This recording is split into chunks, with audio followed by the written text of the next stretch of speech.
Hi there, my dudelets. Mayor here. Just before we start, I would really appreciate it if you would try liking the video and subscribing to the channel. Anyway, in the modern day, there are many examples of progression systems that exist in many AAA video games, but I think we should start with asking the question, do we need or, hell, even want these? First, we must ask why these progression systems are here in the first place. Our first intuition is to say that they are here to improve the gameplay in some way or another.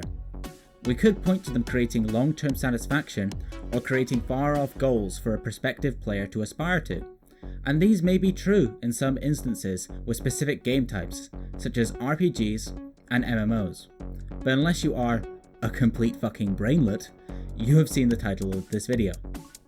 In the vast majority of modern AAA titles, the purpose of these grindy-ass fucking progression systems is to create an artificial time sink, to make a player engage with the game for longer than the gameplay would otherwise support.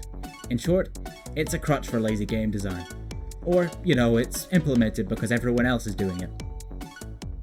I first became aware of this system from the scourge on gaming and personal crack cocaine level addiction, the Call of Duty franchise, with its revolutionary breakout hit, Call of Duty 4, Modern Warfare, like the old one.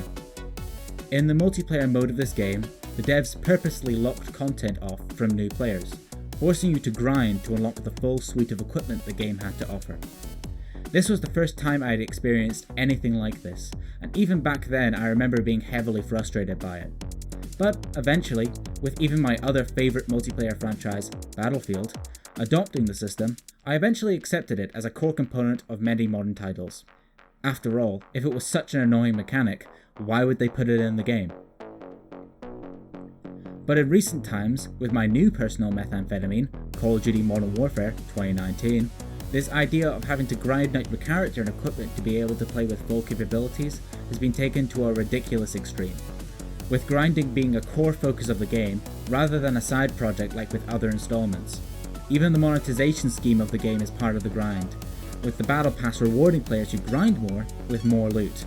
And this, my friends, is fucking annoying, and it detracts from what is otherwise one of my favourite titles in the franchise, and I'll explain why that is the case. This system of progression present in many modern and most semi-modern video games creates situations where more experienced players not only have more developed skills than newer ones, but also have access to way more equipment just by default. In most of the Battlefield games, for instance, new players don't have access to the far majority of guns and equipment and thus end up getting slaughtered by more experienced and geared players.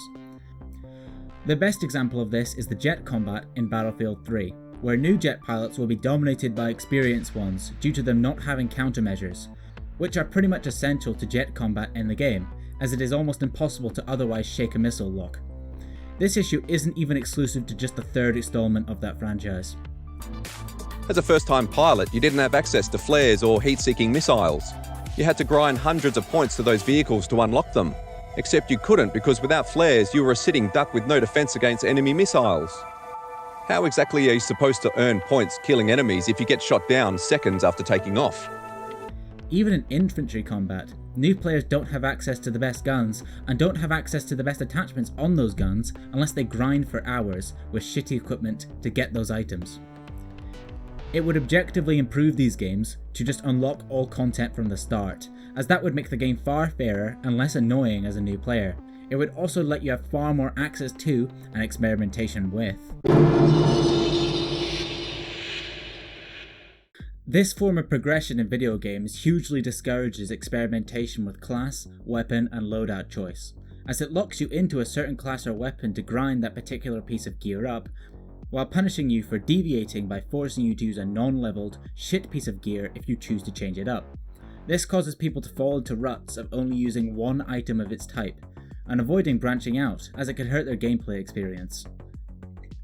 Nowhere is this more prevalent than Call of Duty Modern Warfare 2019, where weapon leveling is so long that some guns are basically not worth using, as the amount of attachments it would take to make them good in a particular niche are just not worth getting, as there are generalist weapons like the Grau or M4A1 that can do the job well without any attachments. In this way, Infinity Ward basically poofs away their amazing and complex weapon customization system by hiding it behind an obtuse grind wall, which leads to only the lowest common denominator, good as stock weapons, being realistically viable, as the process of grinding up bad weapons like the Odin for instance, to a playable state is so long as to basically make them irrelevant. And lastly, but not leastly, these progression systems basically function to separate off content from within a game you bought. This point is sort of a repetition of previous points, but I still think it needs to be said.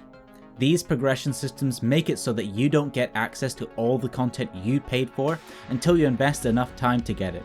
This is done purely to increase player retention without making the actual gameplay any better.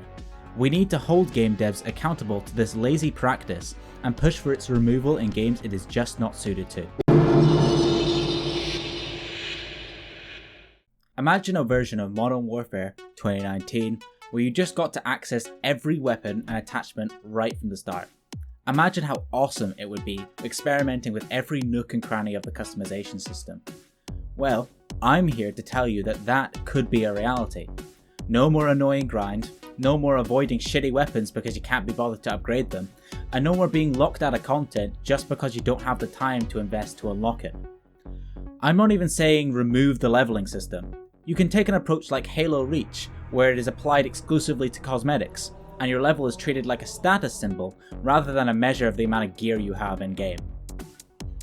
We should be advocating for this as a community, but instead we seem to have just grown complacent about it, basically accepting it as the given thing, when far more archaic, in terms of design, games like CSGO lack these systems and are better for it. Having access to every item to obtain in the buy menu right from the start in CSGO leads to everyone being on an equal playing field in terms of equipment, and totally avoids all of those annoying deaths you get from dying to a massively geared player as a noob. Thanks for watching. Once again, I implore you to like, subscribe, and maybe even just bap that friggin' bell. Adios amigos.